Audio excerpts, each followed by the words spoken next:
OTEP, chers frères et sœurs, bienvenue à cette nouvelle communication. Aujourd'hui, nous allons aborder plusieurs sujets. J'ai préparé cette communication un peu à la hâte, car le temps manque parfois pour nous consacrer à cet exercice. Aussi, j'espère que vous ne m'en tiendrez pas trop rigueur. Donc, j'ai souhaité introduire le sujet d'aujourd'hui par la signification de la graphie Kemet, qui désigne la civilisation appelée égyptienne, la civilisation de la vallée du Nil. L'étude des signes qui construisent cette graphie va nous permettre d'approcher le sens du nom que porte cette civilisation. Donc nous commencerons par le bilitaire Kem, ici représenté. Donc, suivant les auteurs et les ouvrages, ce signe est traduit par une peau de crocodile, un tas de charbon de bois brûlé ou la patte d'un animal. Mais quel que soit l'objet qu'il représente, ce signe rend compte de l'épithète noir. Donc on ne sait pas avec certitude à quoi renvoie cet objet qui est représenté, mais quel que soit l'objet représenté, on sait de manière certaine que ce signe renvoie à l'épithète noire. Et cette certitude est fondée sur l'usage de ce terme et le contexte dans lequel il paraît. En phonétique, ici nous nous appuyons sur les travaux de Jean-Claude Boly, qui a publié un ouvrage très important intitulé Origine des langues africaines. Donc en phonétique, Boly nous apprend que le négro égyptien M ou B correspond au Sango MB, à l'Aoussa M ou B et au Somali M ou B. Alors ces correspondances sont importantes car elles constituent le socle sur lequel nous allons fonder cette communication. Et ces correspondances phonétiques nous permettent de voir que le bilitaire Kem correspond en réalité au squelette consonantique KMB, comme nous le montrons ici, ou au squelette KB, car comme on le voit, le M ou le B correspond au MB, au M ou au B, voilà, respectivement. Alors, ceci nous permet de voir, d'approcher la première signification accordée au bilitaire Kem par les ouvrages d'égyptologie, qui donc traduisent ce bilitaire par, en tout cas font correspondre cette graphie à la peau de crocodile. Or, en bassa, on remarquera que le crocodile se dit Kombi, variante Kombo qui signifie région, pays. Donc déjà, on voit le lien qui permet d'unir cette graphie donc par son squelette KMB au mot Kombi, crocodile, et Kombo, région, pays. Donc cette première référence permet d'approcher le sens de pays accordé à cette graphie. Et en Douala, nous avons une variante, Ekombo, qui signifie région, pays. Voilà, donc, et qui vérifie le squelette consonantique KMB. Pour ce qui concerne le KB, nous le verrons à quoi il fait référence tout à l'heure. Concernant le charbon, nous verrons également que le poulard, Kembu, signifie charbon. Le babanan, Kambi, signifie charbon. Donc, nous avons toujours ici affaire au squelette consonantique KMB. Et le vai, Kempori, par exemple, qui signifie noir. Alors, pourquoi nous présentons le vai? C'est simplement pour introduire le fait que le B et le P sont interchangeables dans les langues négro-africaines. Ceci, on le verra tout au long de cette communication. S'agissant maintenant de la patte d'un animal, alors il faut savoir que cette référence ou cette correspondance a été suggérée par le professeur Mubabinge Bilolo, qui défend que cette graphie ne correspond ni à un bout de charbon, ni à la peau d'un crocodile, mais à la patte d'un animal. Et en l'occurrence, l'objet défini se dit dikama. en Chiluba, donc patte d'un animal, qui correspond au Bassa Likala, patte d'un animal, au Douala Mukala, patte d'un animal, au Lingala Ekolo, patte d'un animal, et au Kikongo Kolo, patte d'un animal. Alors les locuteurs de la langue Douala peuvent s'étonner, parce qu'on sait aussi que dans cette langue, Mukala désigne l'homme blanc, et dans le livre qu'émettent le sens du nom, je présente en fait pourquoi nous avons cette correspondance. Okay. Et je dis d'entrée ici que ces termes ont été forgés ou formés, se sont formés à une époque où l'humanité était homogène et noire. Donc, ceci permet déjà d'approcher la réflexion qu'on peut avoir ensuite. Mais, je voulais apporter cette précision car les locuteurs de la langue Douala peuvent s'étonner, bien sûr. Mais ceci, comme je dis, j'explique pourquoi nous avons ces formes attachées à cette graphie dans le livre. Je n'ai pas le temps malheureusement ici de m'appesantir sur ce thème très important du reste. Voilà. Donc nous avons ces correspondances. Donc, et il faut savoir que, je ne l'ai pas dit, mais tous ces mots que vous voyez paraître ici sont un seul et même mot. Hein. La racine est toujours la même. Qu'elle soit KL ou KM, il y a des correspondances phonétiques associées à ces formes. Et c'est le même mot, quoiqu'il sonne différemment, car les voyelles peuvent changer, mais la racine consonantique reste la même. Alors ici, je vais faire un premier rappel donc, concernant donc, le crocodile, qui se dit Kombi en Bassa, variante Kombo, qui signifie région, pays, et puis le Douala et Kombo, qui signifie région ou pays. Voilà. Cette première observation nous fait voir que, en réalité, lorsque nous avons affaire à cette graphie, il faut savoir que le squelette consonantique que nous établissons, en tout cas la lecture que nous établissons KMB est purement arbitraire, car nous pouvons aussi lire BMK ou MBK. Voilà, c'est arbitraire. C'est simplement pour rendre compte les consonnes qui rentrent dans la formation du mot associé à ce signe.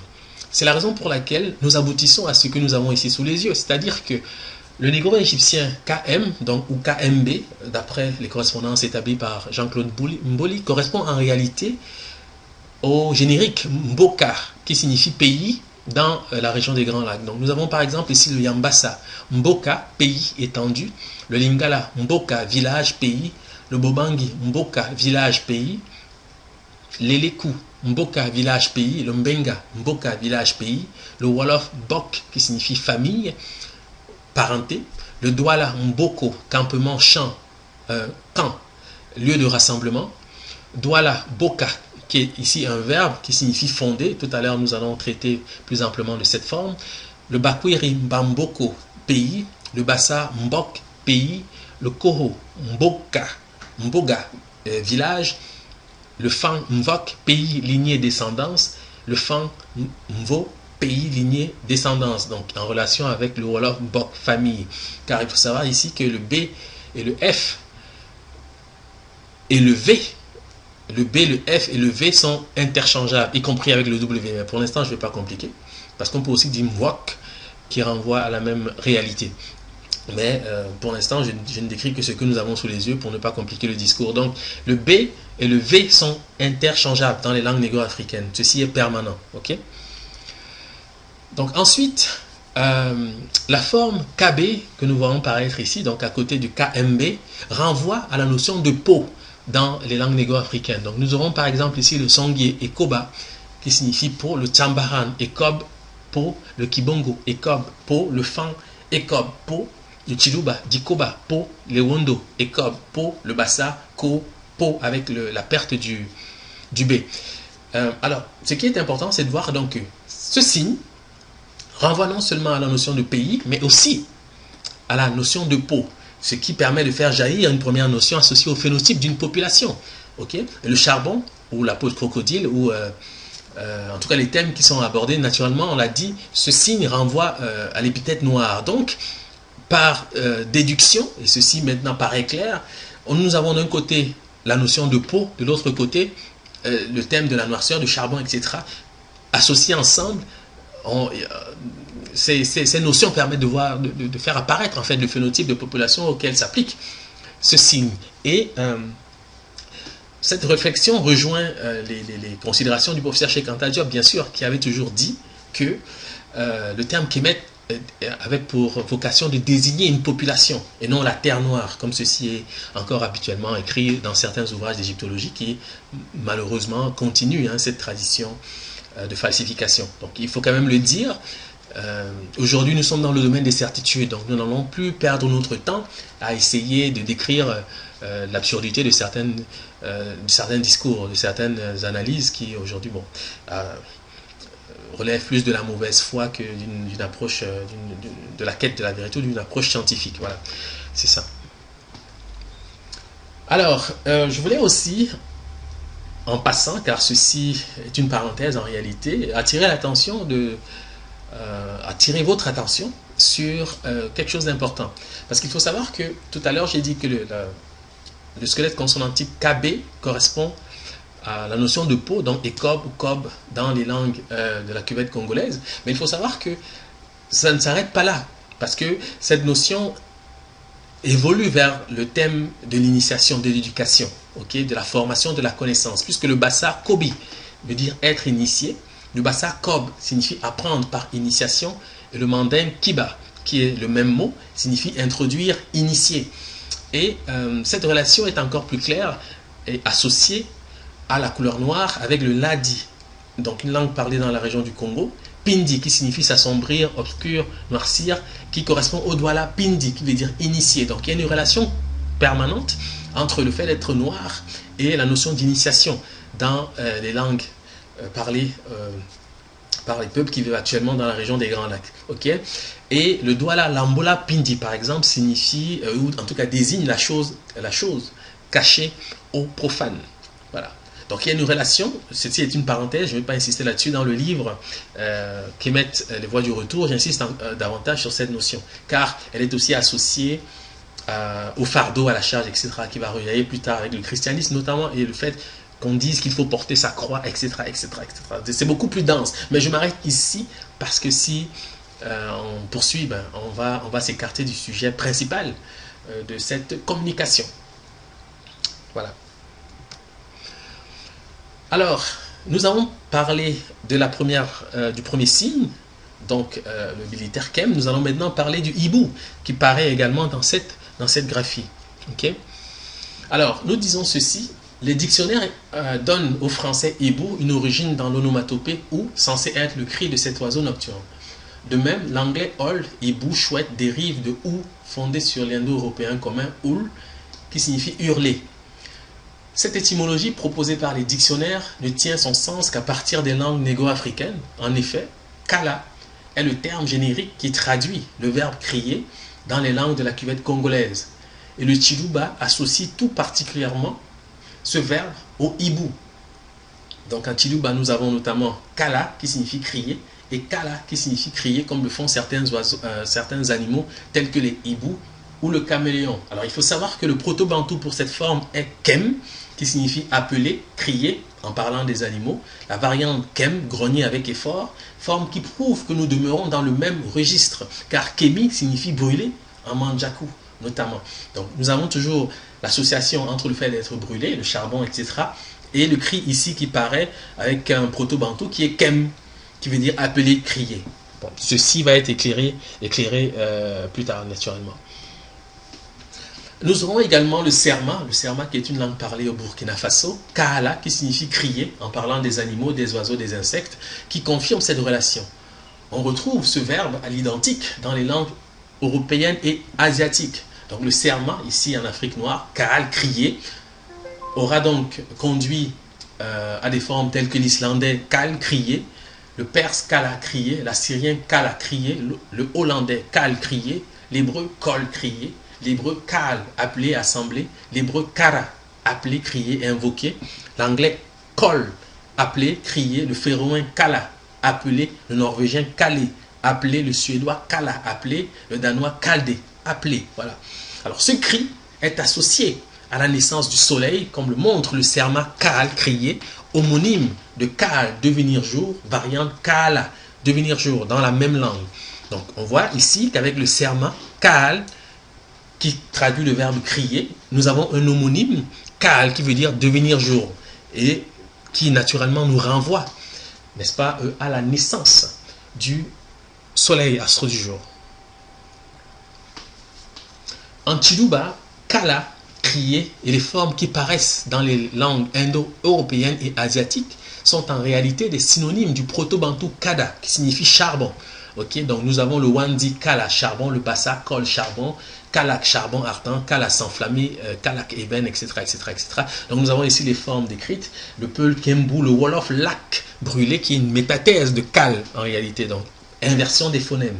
Donc on le voit, c'est comme ça que le Wolof en fait procède. Et on se rend compte qu'en réalité, les langues parlées par les peuples qui vivent actuellement en Afrique, en fait, cette langue est la même. C'est simplement les formes qui varient, mais les radicaux sont toujours les mêmes. Okay? Et ces radicaux sont fonction des médunetières, donc des hiéroglyphes, okay? Qui sont une langue parlée. Ça aussi, il faut le dire. Et d'ailleurs, nous aurons l'occasion de nous en rendre compte par la suite. Alors ici, je présente donc des listes qui sont aussi reprises dans le livre. Donc vous avez ici plusieurs formes, Lingala, Makala, charbon, Tonga, Makara, etc. Qui renvoient au charbon. C'est toujours le même mot qui varie, mais c'est le même mot. Voilà, qui continue, Makala. Le Benga, Yala est important parce que nous avons ici un passage entre le K et le Y, qui est un passage permanent aussi dans les langues négro-africaines. Je le dis ici parce que plus tard, cette forme va reparaître pour expliquer quelque chose d'important. Et nous avons aussi le Kuba, Iyal, charbon, etc. Donc le doigt, la Mekal, charbon brûlant, etc., etc. Donc voilà. Et l'hébreu aussi, Kala, brûlé. En fait, il faut savoir que l'hébreu présente plusieurs formes qui sont associées aux langues parlées dans la cuvette congolaise. Hein. Et cette relation n'a pu naître qu'à partir de la vallée du Nil, bien sûr. Je parle ici du verbe kala, mais il y en a d'autres. Si vous avez la possibilité de lire le livre, vous vous en rendrez compte. À chaque fois, je présente la forme hébreu et elle est toujours très proche des langues parlées dans la cuvette congolaise. Et ceci s'explique aisément du fait de l'histoire, bien sûr. Donc, la forme kama aussi vérifie le lien avec kala, parce que nous avons par exemple ici le ngomba, kam, tison, proto-bantou, kam, se dessécher, tarir, etc. Donc l'hébreu kama, brûlé, kamar, brûlé, le serma, kama, brûlé, etc. Vai, kempuri, voilà. Donc on ne va pas tout reprendre ici, mais vous avez quand même déjà ici une idée claire qui permet de voir que nous avons affaire à des synonymes et qu'il s'agit du même mot. Il s'agit du même mot qui décrit la même réalité. Donc on peut dire kala d'une part ou kama d'autre part, mais le mot est le même, l'idée est la même, soutenue par la graphie que nous tentons ici d'éclaircir, qui est donc le nom du pays appelé Égypte, bien sûr. Alors, le troisième signe que nous verrons ici, c'est la galette de pain. Et pour savoir à quoi il renvoie, naturellement, il faut connaître le nom du pain dans les langues de la cuvette congolaise. Et ce nom se décline comme suit. Donc nous avons le Kinya, Mwezi, Mugati, gâteau, Mugati, pain pour Sukuna, etc., etc. Donc on voit que ici la racine pour pain est Kata ou Kate, si vous voulez. Nous avons le Bemba, Mukate, qui signifie pain, le Chiluba, Mukata, qui signifie gâteau. Et on observera quelque chose d'important. Et nous le disons ici, c'est que la première chose que nous devons rappeler est que le Chiluba, Mukute ou Mukuta signifie hibou. Ceci montre le lien sémantique qui unit les trois signes hiéroglyphiques qui rendent compte du nom du pays appelé Égypte, à savoir le charbon ou peau de crocodile ou patte d'un animal, le hibou et le pain. Car le nom du pain, Mukate, est proche, est une variante de Mukute ou Mukuta qui signifie hibou. Donc vous voyez qu'il y a une correspondance entre ces signes en réalité.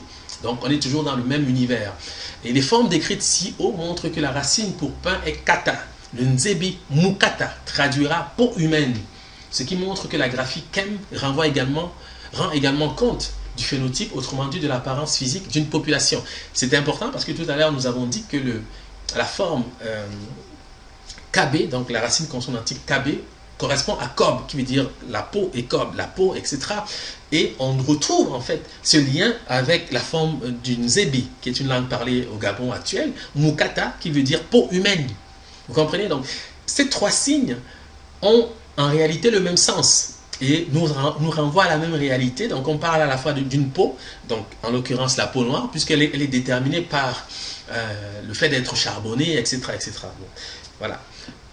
Et il s'agit tout naturellement d'une référence à une population et non à une terre qui serait la terre noire, comme cela est régulièrement lu dans certains ouvrages. Et enfin, la dernière graphie à apparaître naturellement, c'est celle-ci qui se lit Newt dans les ouvrages d'égyptologie, donc traduit par la ville, la cité. Et nous disons ceci, c'est que le négro-égyptien Newt, ville, cité, correspond au Chiluba Taweni, centre urbain ville. Pourquoi? Parce que lorsque vous observez par exemple la première graphie ici qui paraît à gauche, Newti, traduit par de la ville, de la cité, nous avons dit que la lecture est arbitraire. Donc on peut lire de gauche à droite et de droite à gauche. Pour ce qui concerne, pas les médounétaires, parce qu'il y a un ordre bien défini, mais pour ce qui concerne la translittération, ok, elle est arbitraire. Donc c'est la raison pour laquelle le Chiluba lira Taweni. Donc il lit Newti, mais à l'envers, en quelque sorte, si vous voulez. Mais cette lecture est la lecture juste pour ce qui concerne le Chiluba. C'est pour ça que nous avons Taweni, centre urbain ville, à l'origine certaine de l'anglais town, qui signifie commune, ville. L'anglais town offre d'être la métathèse du négro-égyptien que nous translitérons Nut. Et cette relation est aussi soutenue par le négro-égyptien Newt, traduit par ciel de l'au-delà, ciel inférieur. Nut est l'image du ciel. Alors, ce que je dis ici peut surprendre parce qu'on peut tout aussi bien faire remarquer pourquoi est-ce que nous faisons provenir l'anglais town du Chiluba Taweni et pas l'inverse. La raison est toute simple, c'est que la notion de ville est née chez les peuples sédentaires connaissant le matriarcat. Or, les peuples eurasiatiques, donc les anglo-saxons par exemple, sont des nomades par tradition. Ce sont des peuples qui ont longtemps pratiqué le nomadisme puisqu'ils proviennent d'Asie, ok, et qui connaissaient le patriarcat. Donc, ils n'avaient pas de notion, ils ne connaissaient pas ce qu'on appelle une ville, ok, parce que la notion de ville naît de la sédentarisation. C'est lorsqu'on est dans un endroit défini avec des frontières qu'on parle de ville. C'est pour ça qu'il ne faut pas faire l'histoire à rebours. Et la chronologie est importante lorsqu'on décrit des phénomènes. Donc, le Chiluba Taweni ne peut pas provenir de l'anglais town, mais c'est l'inverse qui est vrai parce que le peuple Luba qui se trouve actuellement dans la région des Grands Lacs a connu la notion de ville, de centre urbain avant les populations eurasiatiques. Voilà. Ok, donc c'est ça le sens de l'histoire et c'est pas l'inverse. Parce que je sais qu'on aime parfois continuer les discussions, mais sur des bases qui sont parfois erronées. Donc il faut clairement le dire, la sédentarisation est au fondement de la civilisation et la sédentarisation est une conquête méridionale d'abord. Okay? Les peuples nomades vont se sédentariser par la suite. Donc les peuples arrivés d'Asie, c'est plus tardivement qu'ils connaîtront la sédentarisation et donc l'agriculture, parce que l'agriculture naturellement suppose la sédentarisation. Le nomade ne connaît pas l'agriculture, il ne pratique pas l'agriculture et il a plutôt une culture associée à la guerre, parce que naturellement il est en situation de conflit, puisqu'il va à gauche, à droite, et il crée par ce fait aussi de l'insécurité. Donc c'est ça qu'il faut comprendre. Voilà.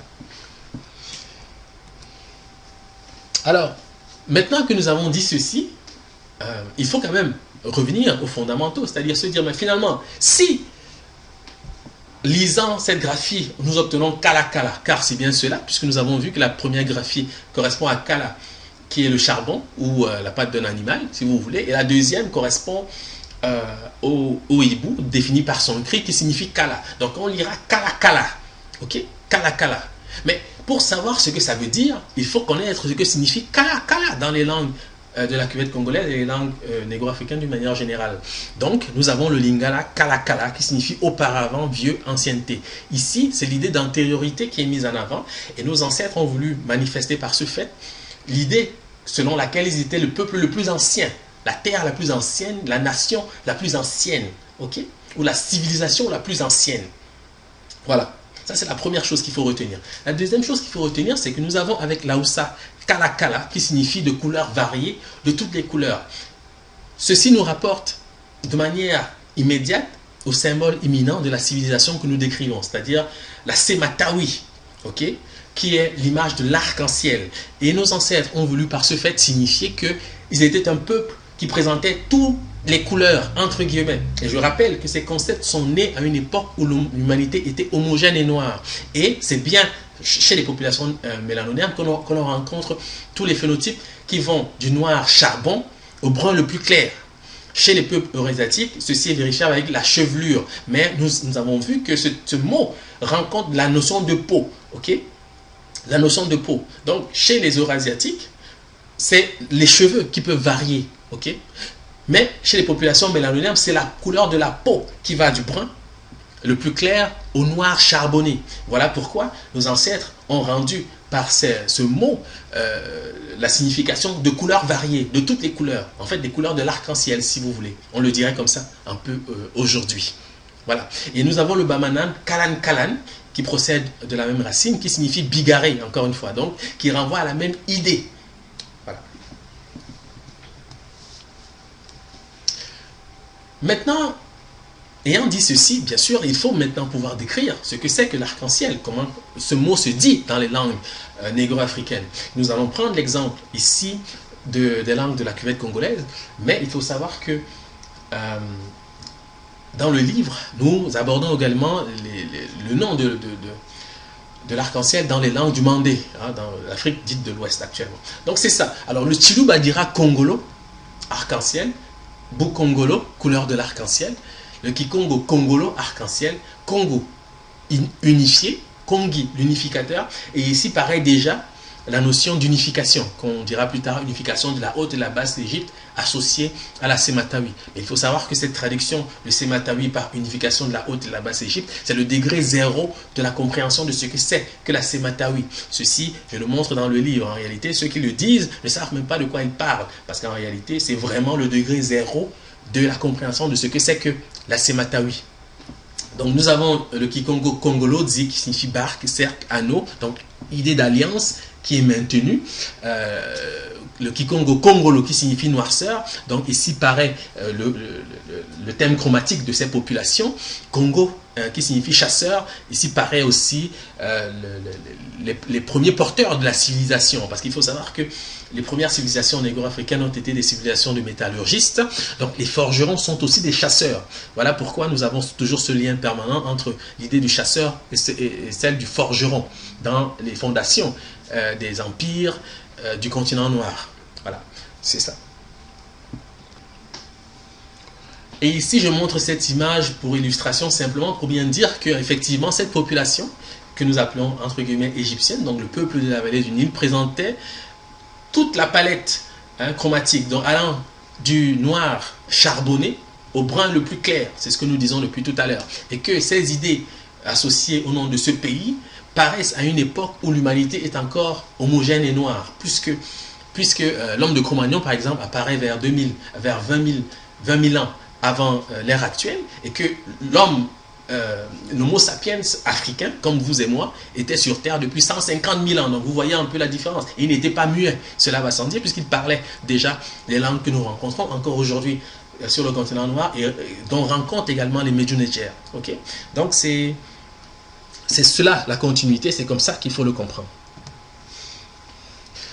Alors nous précisons enfin ceci, c'est que Kongolo est le nom que porte le python de la tradition Luba. Cette relation explique pourquoi le continent noir fut appelé Ophiuze, c'est-à-dire la terre du serpent. La racine du mot est Ok, qui forme Kok, l'arbre du passage de la tradition Fan. Nkog devient Ngok dans la tradition Bassa, le nom que porte la pierre percée, Ngok Lituba, d'où le peuple serait sorti. Quelquefois, le serpent remplace l'arbre ou le rocher, ainsi Ngok.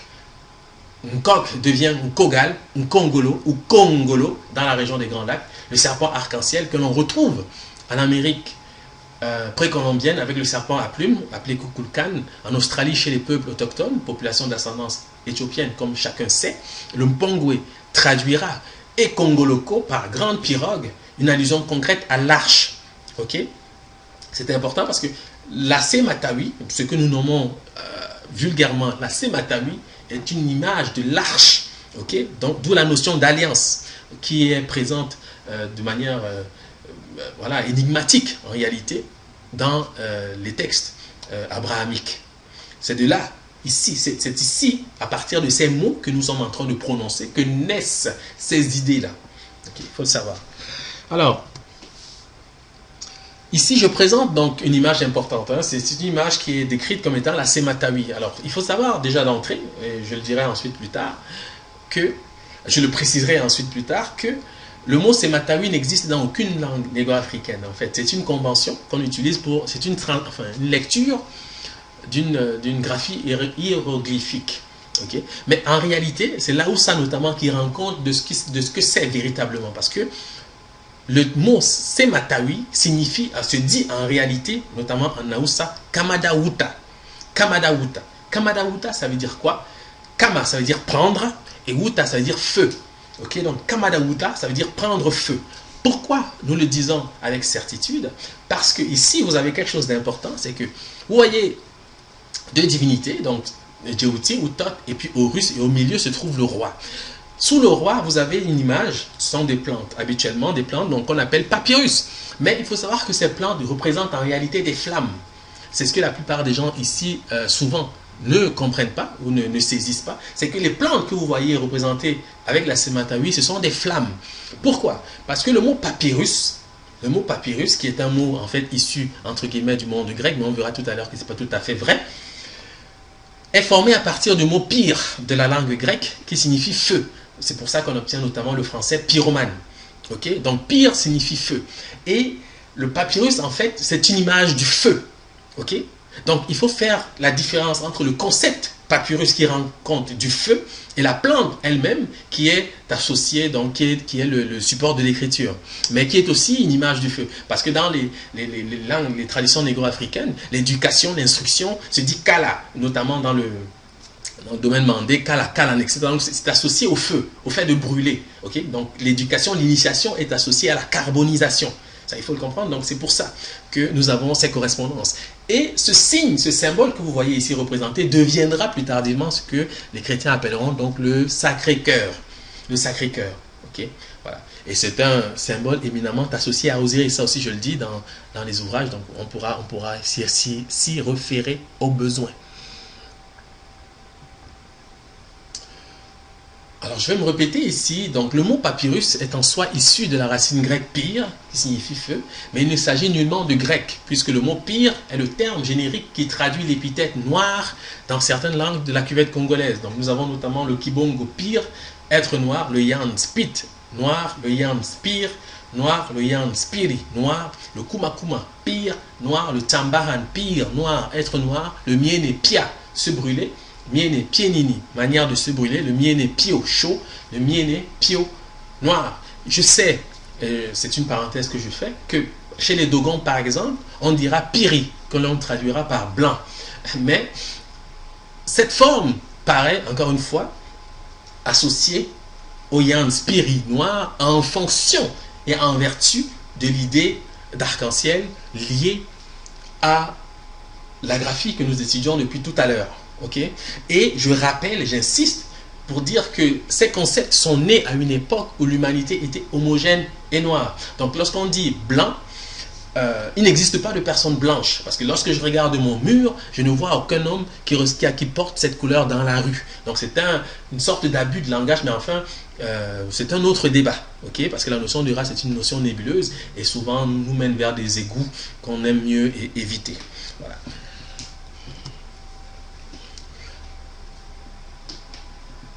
Nous allons maintenant étudier un certain nombre de concepts. Nous allons commencer par Horus, que nous appelons Koulou, dans la région des Grands Lacs. Ici, nous le retrouvons accompagné du Nepti Oremmeb, qui est une image importante. Et nous verrons que cette image nous introduit vers de nouveaux développements en fait, qui tiennent toute une importance. Voilà.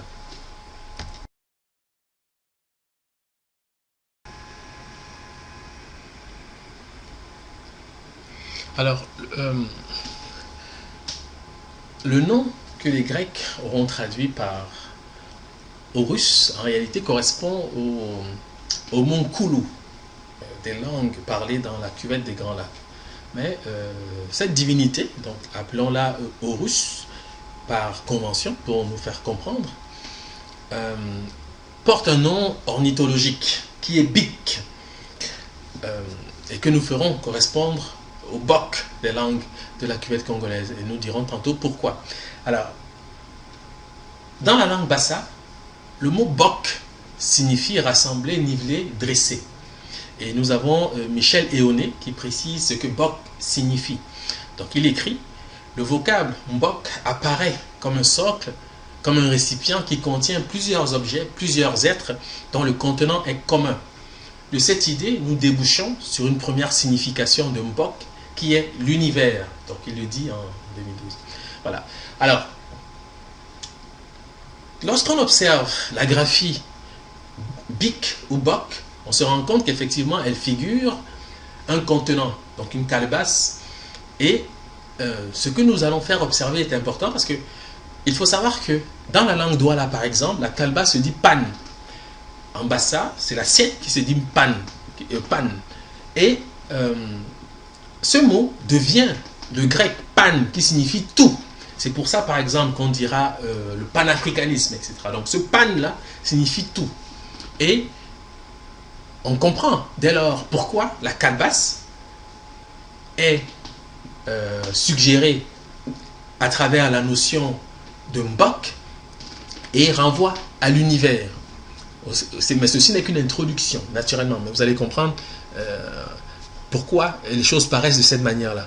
Alors, il faut savoir aussi que le mot Mbok correspond au Bamanan Komo, qui devient cosmos, c'est-à-dire univers dans le lexique grec. Okay? Parce que en fonction de ce que nous avons dit tout à l'heure, si vous vous rappelez ce que nous avons dit, nous avons posé comme principe phonétique une relation, celle qui unissait le négro-égyptien M ou B, au Sango MB, au Somali M ou B, etc., etc. Donc en fonction de cette relation, il paraît clair maintenant que lorsque nous avons le mot Mbok, en réalité, il s'agit du même mot qui paraît avec Komo. C'est le même mot. Hein?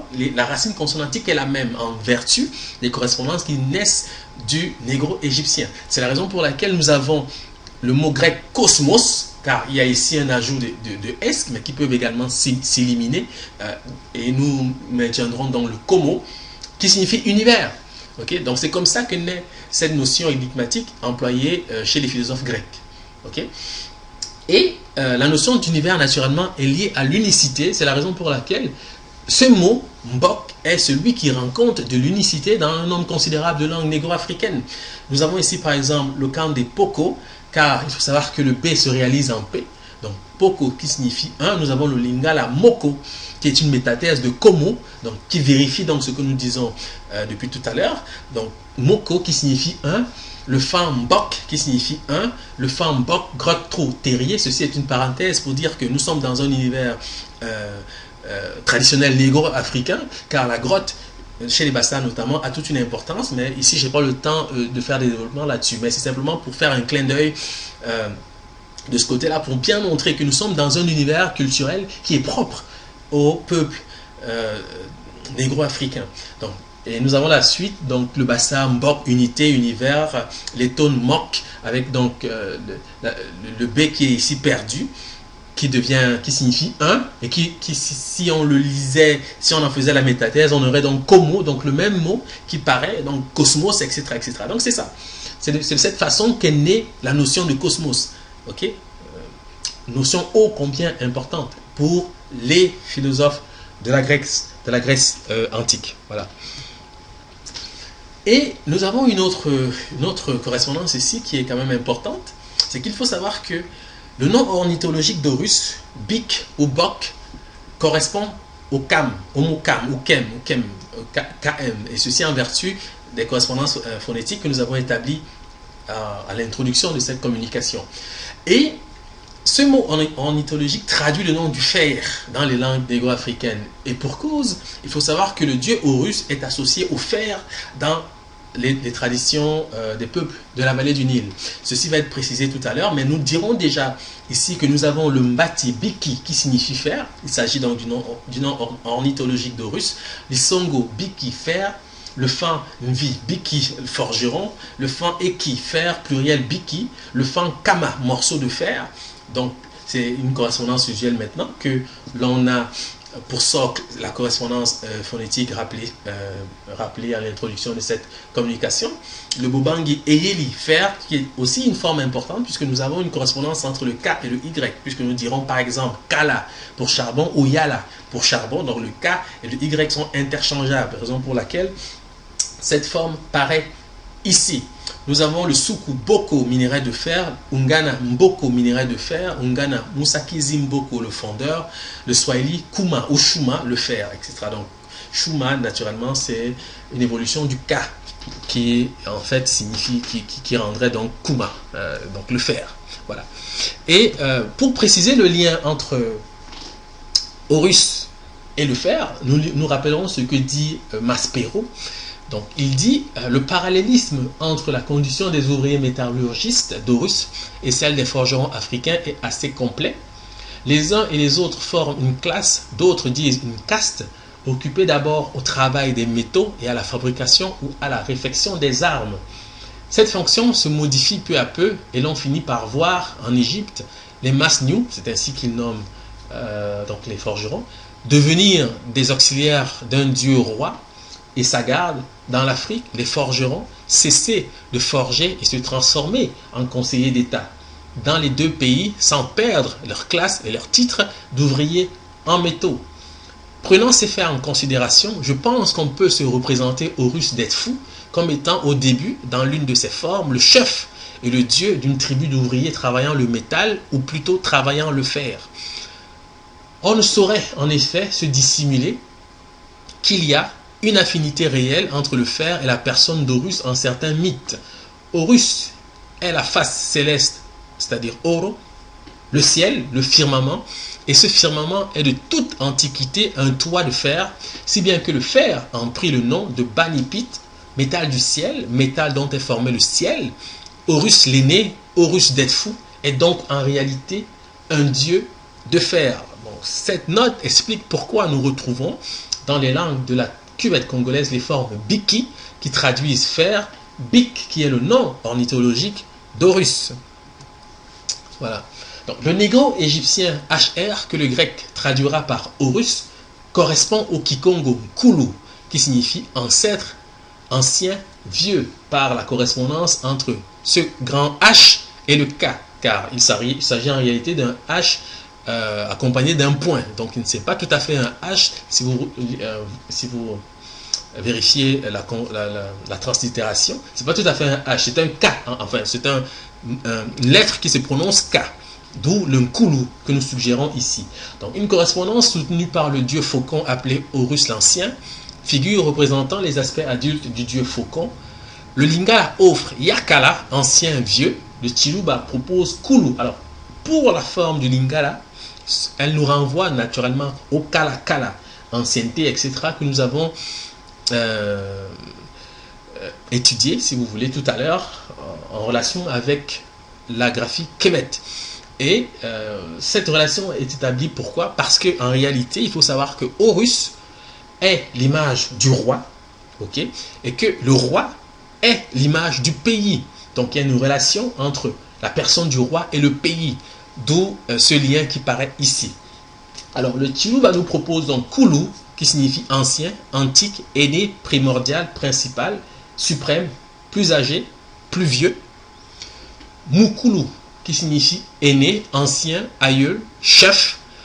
Kulu, qui signifie en l'air, au-dessus, donc des relations avec le ciel naturellement et avec le faucon qui vole très haut. Debout, Dieu, être enceinte, accoucher.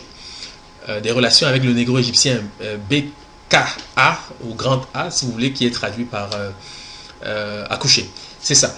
Donc, et d'ailleurs, il s'agit aussi pour nous de préciser que le professeur Théophile Obengaoura fait un lien entre cette forme négro-égyptienne, le BK ou BK si vous voulez, et le fan soit Biki, qui signifie dot de mariage, car à l'origine, le fer était rentré dans la constitution comment dire, dans les échanges en relation avec la dot de mariage. Okay? Donc c'est pour ça que le fan d'Iran soit Biki. Biki qui naturellement désigne le fer, bien sûr. Alors, le Serma, donc langue du Burkina Faso, duplique le phonème Koul, racine du mot, Et nous obtenons donc kukul, qui signifie carbonisé, kukulbere, ténèbres, kukulma, obscurité, kukulma, carbonisation, kukulukulu, sombre, à la nuit tombante, kulu, obscur, noir, sombre. Le serment kukul, carbonisé, aura probablement formé Kukulkan, le nom du grand dieu des traditions précolombiennes. Le motif de cette relation que nous établissons est fondé par les langues précolombiennes elles-mêmes qui proposent le proto-Uyastecan, Kakal, soleil, proto-Nzetalan, Kakal, soleil, Nzotzil, Kakal, soleil, et puis le Maya, ou Chikonunsetek, Kakal, donc le soleil. Donc on voit ici que les formes sont maintenues, les radicaux sont maintenus, et ceci est tout à fait pertinent et normal, puisque ces peuples de l'Amérique précolombienne sont apparentés aux populations négro-africaines, comme on a su l'observer avec les Olmecs, notamment. Voilà. Alors cette racine aura traduit le nom du charbon dans les langues dites indo-européennes. C'est la raison pour laquelle nous avons ici le norvégien Kul, charbon, danois Kul, charbon, allemand Kolle, charbon, au allemand Kolo, charbon, etc., etc. Voilà. Donc ce sont des formes en fait qui naissent du même radical. En fait, il s'agit de la forme initiale Kala, hein, qui varie parce que ici les consonnes peuvent varier, comme je l'ai dit tout à l'heure, mais la racine consonantique reste la même. Et il faut savoir que les médiunégères, donc les hiéroglyphes, ont vocation à rendre compte des consonnes uniquement, les voyelles pouvant varier. Et c'est ce qui fait d'ailleurs la diversité du langage en Afrique. Voilà. Maintenant, nous allons aborder une notion aussi importante. En fait, il s'agit du foyer, qui renvoie à la fois à l'endroit où brûle un feu et au lieu d'origine, au lieu où demeure la famille. Voilà. Donc, ce mot, le foyer, est traduit par le lingala, liboko. En réalité, il s'agit de boko, car le li est un préfixe de classe, comme on sait. Donc, le mot pour dire foyer est boko, foyer. Donc, cette relation explique pourquoi nous avons l'indo-européen commun, bok, qui signifie brûler. Et j'aimerais bien qu'on m'explique, pour ceux qui conduisent un doute sur ces questions, comment l'indo-européen commun, c'est-à-dire le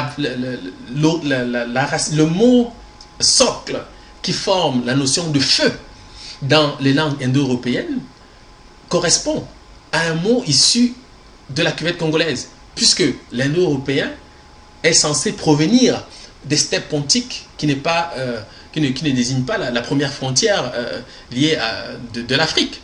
Les steppes, c'est extrêmement loin. Donc il faudrait pouvoir nous expliquer comment un mot qu'on trouve actuellement dans le lingala, langue parlée dans la cuvette congolaise, a fait pour désigner le mot socle qui se rapporte au feu dans toutes les langues dites indo-européennes. Comprenez un peu, c'est quand même important de clarifier ce point. Voilà. Parce que nous avons notre idée, puisque nous disons que ces langues sont au fondement de toutes les langues qui existent. En réalité, les langues de la cuvette congolaise sont le socle universel de toutes les langues. Voilà ce que nous disons, et les arguments pour soutenir cette opinion ne manquent pas. Voilà. Donc, nous avons l'indo-européen commun bok, qui signifie brûler. Et je rappelle aussi que le feu est une acquisition méridionale, car il ne peut pas y avoir de civilisation s'il n'y a pas de feu, car c'est le feu qui permet la fabrication des outils qui favorisent l'agriculture. Okay? Donc, le feu est une acquisition, une conquête méridionale. Et c'est pour ça que les mots associés au feu naissent des langues issues de la région des Grands Lacs. Ceci est tout à fait normal et vérifie le sens d'ailleurs de l'histoire, le sens de la chronologie qu'on occulte parfois et pour courir à des conclusions qui sont du domaine du dogme et de l'idéologie. Okay? Parce qu'avec la chronologie, on ne peut pas se tromper. Alors, ce mot, bok, aura donné le français foyer par l'évolution du B vers le F, qui est aussi vérifié dans les langues de la cuvette congolaise. Lieu où se fait le feu, centre, source, pays natal, demeure familiale. L'arménien bok, flamme. Le latin foveo, chauffer. Le latin favilla, cendre. Le latin focus, feu, flamme. Le catalan foc, feu, flamme. Le portugais fogo, feu, flamme. L'italien fuego, feu, flamme. Le slovène bogu, Dieu. Le slovène bok, divin. Une relation qui nous ramène naturellement à la figure d'un koulou ou Horus. Et je rappelle que le mot faucon est issu de cet étymon, puisque il procède de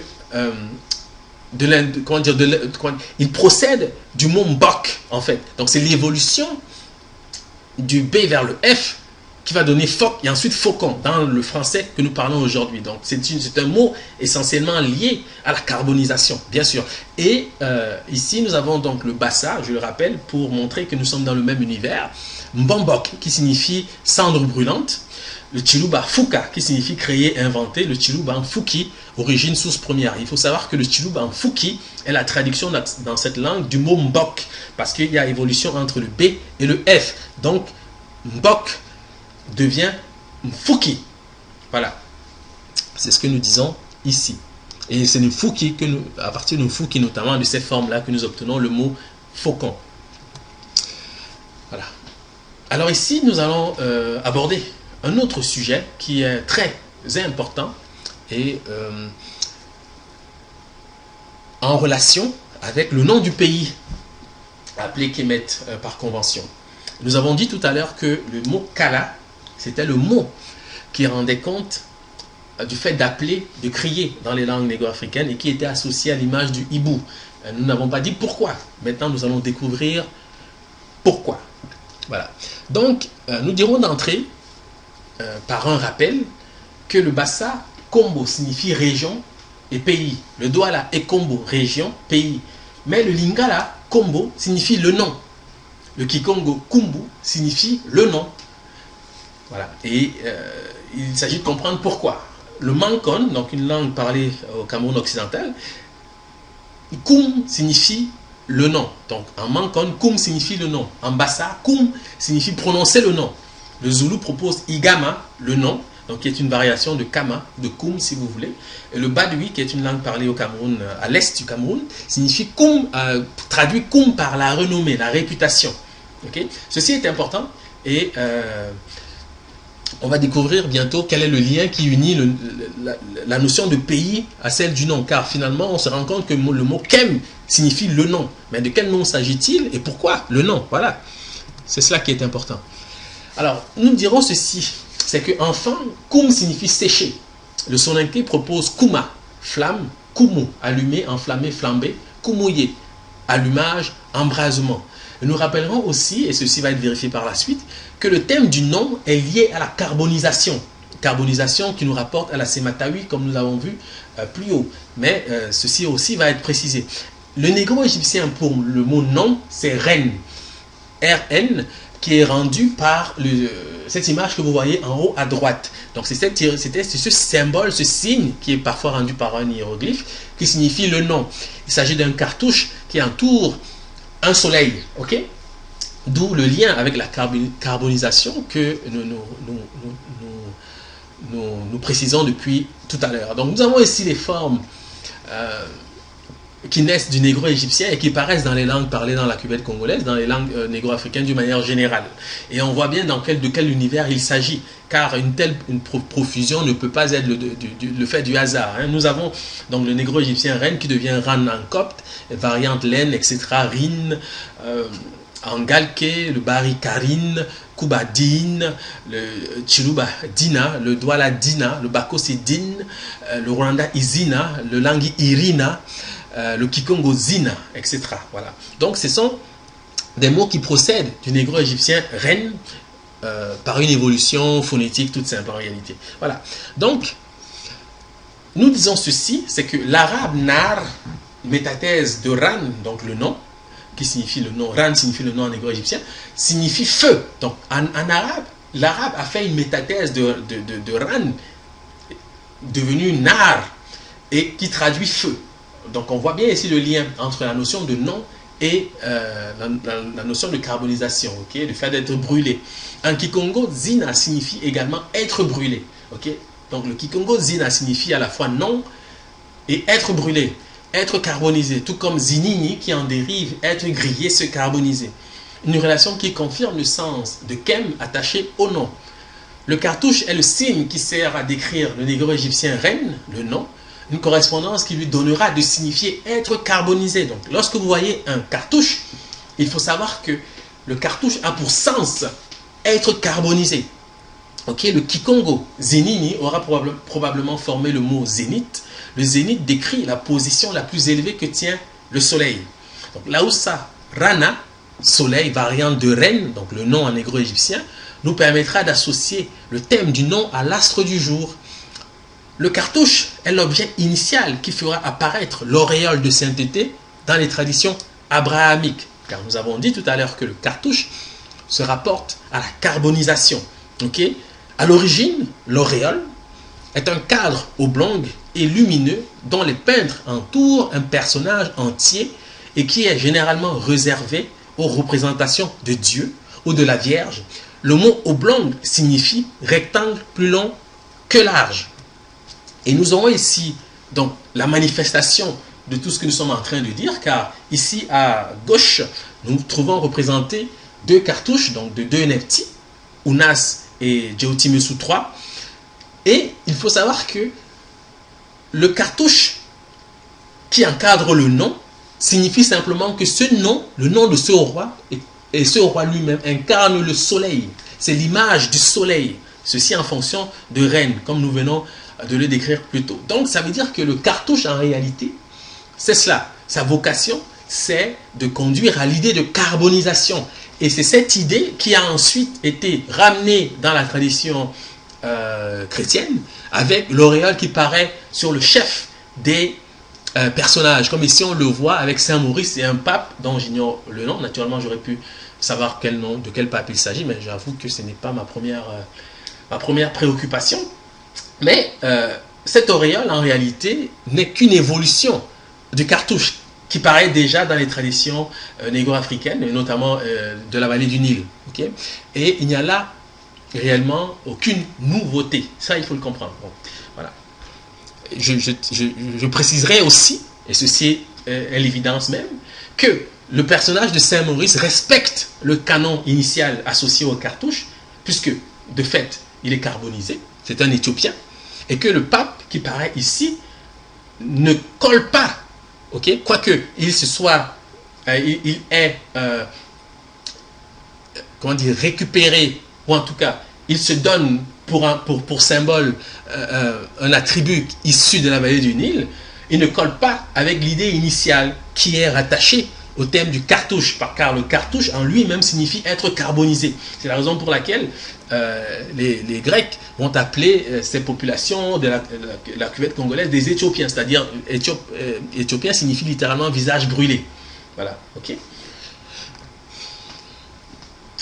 Alors, nous aurons donc le mot kala qui signifie appel, donc c'est le terme générique qui signifie appel dans les langues de la cuvette congolaise. Nous avons en bassa le mot koum qui signifie appel, appelé par son nom, etc.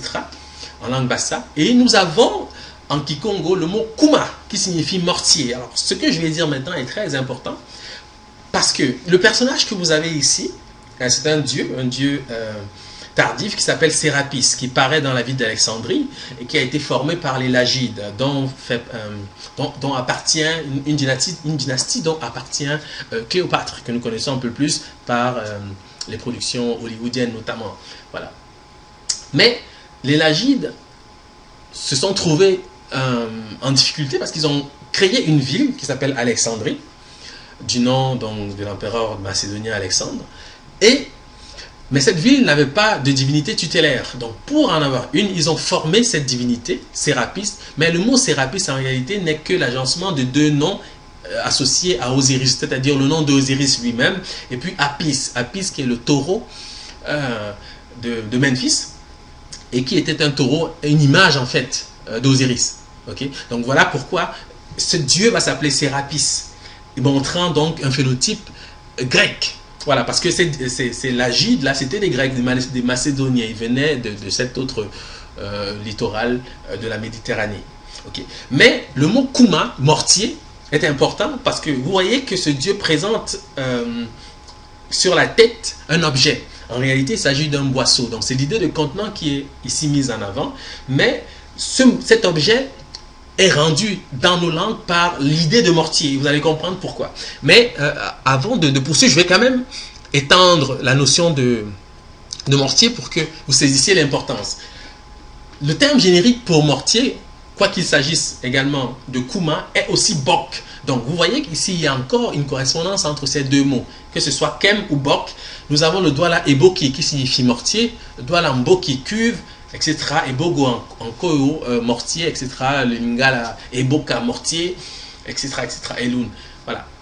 Donc nous sommes toujours dans le même registre sémantique, dans la même tradition. Okay?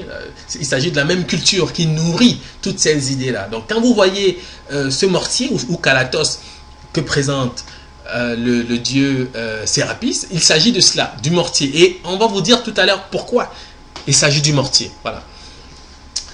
Cet objet s'appelle le kalatos, je l'ai dit sans le préciser, mais le kalatos, c'est le nom retenu par les Romains pour désigner ce mortier ou ce boisseau de tête que présente le dieu Sérapis. Le dictionnaire portatif de la fable précise donc que le kalatos, le boisseau que Proserpine porte sur la tête et qui est un des attributs les plus ordinaires de cette déesse, les Grecs le nommèrent kalon, d'où les Romains formèrent le nom kalatos. Ce vase ou panier semblable à ceux dont se servait en Grèce, ce dont on se servait en Grèce pour cueillir des fleurs, était le symbole de celui que tenait Proserpine lorsqu'elle fut enlevée dans les enfers. Alors il faut savoir que Proserpine correspond en réalité à Hathor. Mais on voit ici qu'il y a comme une sorte de correspondance, puisque le kalatos en réalité c'est la calebasse que présente Nephthys, qui est différente d'Hathor dans le registre négro-égyptien. Mais on voit bien que les anciens avaient conscience que il s'agissait d'une seule et même divinité qui représentait la féminité d'une manière générale et qui va être ensuite concentrée à travers la figure d'Isis. Hein. C'est pour ça qu'ils se permettent de parler ici de Proserpine alors qu'en réalité c'est Nephthys. Okay? Parce que Proserpine c'est Hathor, mais Hathor ne présente pas le kalatos, elle a des cornes de vache, donc c'est différent. Mais ça montre bien qu'on avait dans l'idée effective qu'il ne s'agissait pas de polythéisme comme on a l'habitude de croire. Non, en réalité, non. Il s'agissait d'une seule et même divinité, mais qui présentait des facettes différentes. Et cette divinité incarnait la féminité qui va être résumée plus tardivement par l'image d'Isis et encore plus tardivement donc par la Vierge Marie. Okay? Mais ce qui est important dans cette note, c'est qu'on nous fait voir que le mot kalon va former le mot kalatos. Mais en réalité, ce mot n'est pas grec. Parce que le bamanan kolon signifie mortier. Okay? Et on voit qu'on est toujours dans la même structure étymologique, hein? la même racine consonantique. Donc c'est du bamanan kolon que va se former le grec kalon et ensuite le romain kalatos. Okay? Donc c'est comme ça qu'il y a eu cette évolution-là. Voilà. Maintenant le kalatos. Ceci est important. Il faut savoir que tout à l'heure j'ai parlé de la notion de nom. Le mot nomen signifie nom dans les langues latines, mais ce mot est celui que les Grecs vont utiliser pour décrire l'unité administrative, le nom, l'unité administrative. Donc c'est les Lagides qui vont décider de nommer les unités administratives de la vallée du Nil, les nomment. Le mot négro-égyptien est Sepaout. Dans le livre, je présente ce que c'est qu'un Sepaout et je dis à quoi correspond ce mot dans les langues négro-africaines. Okay? Mais ici, je n'ai pas le temps de m'étendre là-dessus. Mais ce qu'il faut savoir, c'est que les unités administratives en soi désignaient, représentaient en fait les morceaux du corps d'Osiris. Okay? Si on ne comprend pas ça, on ne peut pas comprendre le lien qui unit le kalatos au nom. Pourquoi? Parce que c'est du mot kalatos, naturellement, que procède le thème de l'appel, du fait d'être appelé, et c'est de nomen plus kalatos que nous obtiendrons nomenculatos, c'est-à-dire la nomenclature. Nomenclature. Littéralement, le terme nomenclature signifie appeler par son nom. Mais il faut savoir que ce thème est intimement lié à la personne d'Osiris, comme on va le voir tout à l'heure. Bon. Maintenant, qu'est-ce que c'est qu'une nomenclature? Alors, la littérature commune en cette matière nous apprend que la nomenclature désigne une instance de classification, code, tableau, liste, règles d'attribution, d'identité, faisant autorité et servant de référence à une discipline donnée. Exemple, la chimie, les sciences de la vie, l'astronomie, etc. Le mot et l'idée viennent directement du latin nomenclatu. À Rome, un candidat à une magistrature s'accompagnait de son nomenclateur pour lui rappeler discrètement le nom des citoyens qu'il avait intérêt à saluer. Cette pratique électorale est restée. Pline l'Ancien, auteur de l'histoire naturelle, emploie le terme dans le sens que nous lui connaissons, nomenclatura, inventaire des termes propres à un domaine défini. Dans un de ses nouveaux contes, le cas de conscience, La Fontaine évoque le privilège royal d'Adam, le nomenclateur, Buffon, le naturaliste, impose l'usage dans le cadre d'une science ou d'une technique où un ensemble fini d'objets doit être nommé sans ambiguïté. Exemple, les espèces naturelles. Alors ici, on voit que ce terme apparaît comme étant issu de la culture ou du domaine eurasiatique, mais en réalité, il n'en est rien en fonction de ce que nous venons de dire plus haut. Okay? Parce que le mot kalatos procède de kala, on va le voir tout à l'heure, et qui forme nomenclature, nomenclatus, etc. Et la nomenclature, ici on parle d'Adam, le nomenclateur, donc est lié à Osiris. Et Osiris est le véritable nomenclateur. Et ça aussi, on va le comprendre par la suite. Ok. Alors nous avons donc ces formes qui s'expliquent, car la nomenclature naturellement n'est rien si elle n'est pas contenue dans un registre, en l'occurrence le livre. C'est pour ça que nous avons le boulou, kalaté, livre, qui va devenir kalatos. Ok? Donc c'est ça. Voilà le lien. Hein? Quand le boulou dit kalaté, en fait il est en train de parler du kalatos, qui est le boisseau de tête que présente le dieu Sérapis. Le doigt là dira kalati, livre, et les formes qui suivent montrent que c'est un mot qui est exclusivement issu du monde négro-africain, puisque nous aurons le badui kala, livre, le wondo kalara, livre, le bassa karat, livre, le mienge ekati, livre, le mbo kala, livre, les lun kala, livre. Donc on retrouve ici le terme kala associé au charbon notamment, parce que le carbone c'est la vie, ça je le dis, et puis c'est pour ça que il est considéré comme étant le nomenclateur, parce que le carbone est associé même à la notion de vie. Mais ceci, ce sont des considérations associées à la chimie. On ne veut pas trop compliquer le discours, parce que ce n'est pas nécessaire pour la compréhension de ce que nous sommes en train de dire. Donc nous avons donc cette liste, hein, le Lefo KT, le Congo et KT, livre, et il faut savoir que naturellement ces mots sont aussi associés à cette divinité grecque qu'on va appeler Hécate. Voilà. C'est une parenthèse. Voilà. Donc, une autre forme est importante, c'est que en Kikongo, on ne dit pas Kala pour appeler, mais Boka, ce qui montre le lien soutenu qui persiste entre ces deux formes, Kala et Boka.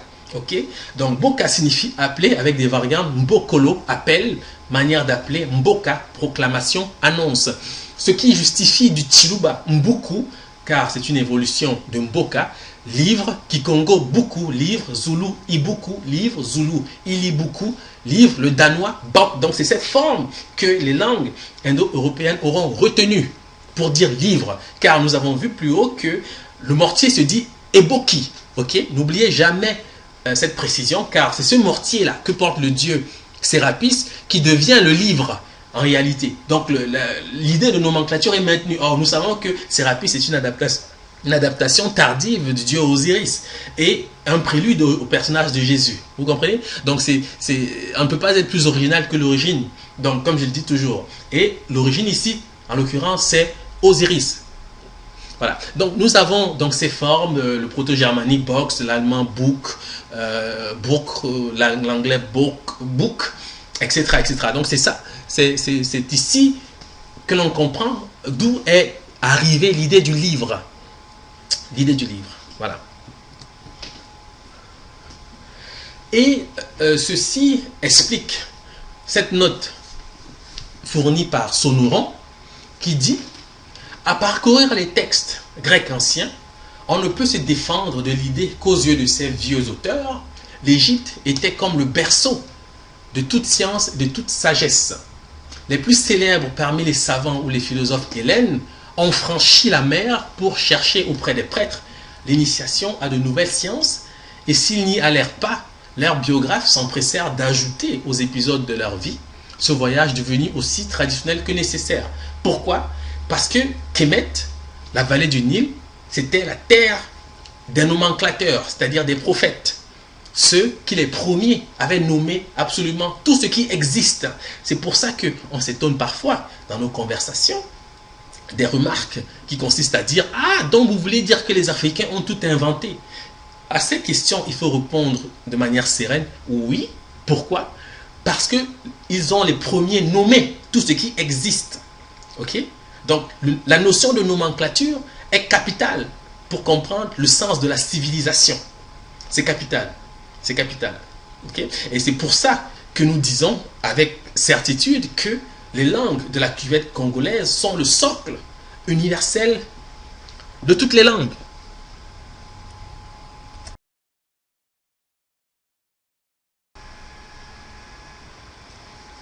Alors, le thème de la nomenclature ne peut pas être cerné, sinon on ne comprend pas l'importance et surtout l'origine du mythe de la tour de Babel. Alors, pour dire les choses de manière très simple, je vais rappeler ici en quoi consiste cette tour. Cette tour paraît dans le récit biblique. Et après le déluge, les hommes donc se rassemblent pour bâtir une tour qui a pour vocation d'atteindre le ciel. Or, Dieu, qui les voit ainsi procéder, s'inquiète et jette au milieu d'eux la confusion tout en les dispersant aux quatre coins de la terre. Et c'est par cette action, d'après le récit biblique, qu'est-ce que serait né la différence de langage qu'on observe aujourd'hui parmi les peuples. En gros, c'est ça. Je résume grossièrement, mais en gros, je pense que chacun d'entre nous a une vague idée de ce que c'est que la tour de Babel. Alors, qu'est-ce que c'est en réalité maintenant? Parce qu'une chose est le mythe, une chose est le récit biblique, une chose est notre réalité que nous allons maintenant découvrir. Le mot Babel, je le dis d'entrée, comme ça, nous allons pouvoir fixer l'objectif de cette étude. Le mot Babel procède de l'étonne Babela, qui veut dire vérité, de l'Ewondo, Bebela, qui veut dire vérité, du Douala, donc qui offre une variante, qui est Mbale, qui signifie vérité, car il faut savoir que le mot Babela et le mot Mbale, c'est le même mot, il y a simplement une duplication du monème, mais c'est le même mot. Okay? Ceux qui sont familiers donc des règles en phonétique le savent. Je ne veux pas m'étendre, je ne veux pas être trop technique parce que parfois ça alourdit le discours. Et ici réellement c'est encore quelque chose de relativement simple. Le Bassa Mbala, vérité, donc c'est le même mot, et le Chiluba Boulelela, vérité. Voilà.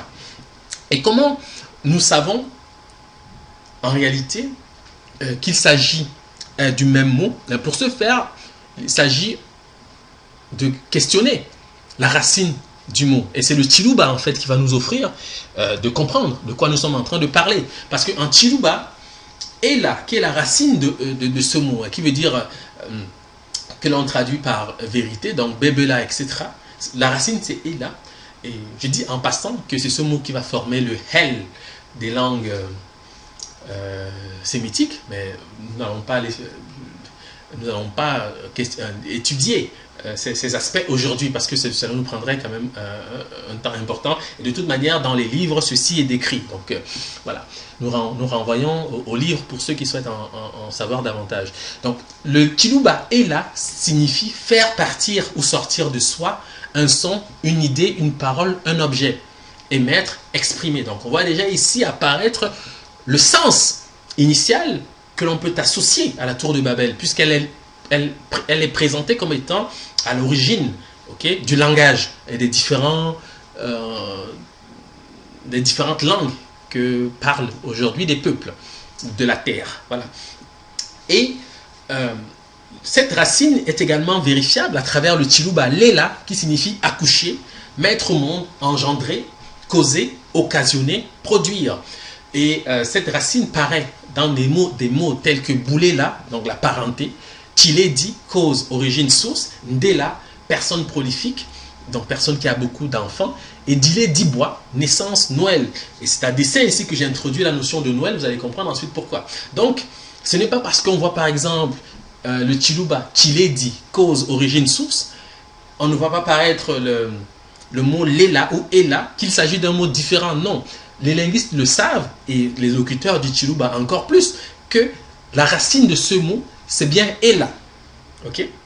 Donc, c'est pas parce qu'on dit Chiledi ou Ndedi. Même Ndedi veut dire cause en Chiluba, mais le mot Ndedi est essentiellement lié au mot Lela. Et nous savons que le professeur Mumbabinge Bilolo aura d'ailleurs fait observer que c'est ce mot Ndela ou Ndedi en fait qui devient le déos des langues de la langue grecque. Okay? Ça aussi c'est un sujet passionnant, mais nous n'avons pas le temps ici de nous appesantir sur ce point. Voilà. Donc, Dilé Dibois, naissance, Noël. Ceci est important, retenez cela. Alors, en Chiluba, lorsqu'on décompose ce mot Dilé Dibois, que l'on traduit par Noël dans Chiluba, on s'aperçoit d'une chose, c'est que il est constitué de deux mots, à savoir Dilé ou Dila, qui signifie jour, et Diboué ou Dibois, qui signifie pierre, et aussi palmier.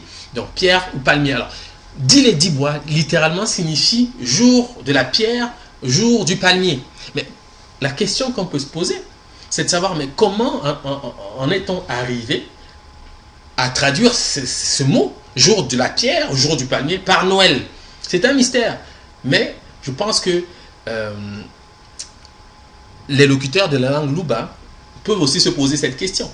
Et certains probablement le savent, mais nous aimerions peut-être qu'ils nous en disent un peu plus. Mais en tous les cas, nous allons découvrir ensemble de quoi il s'agit.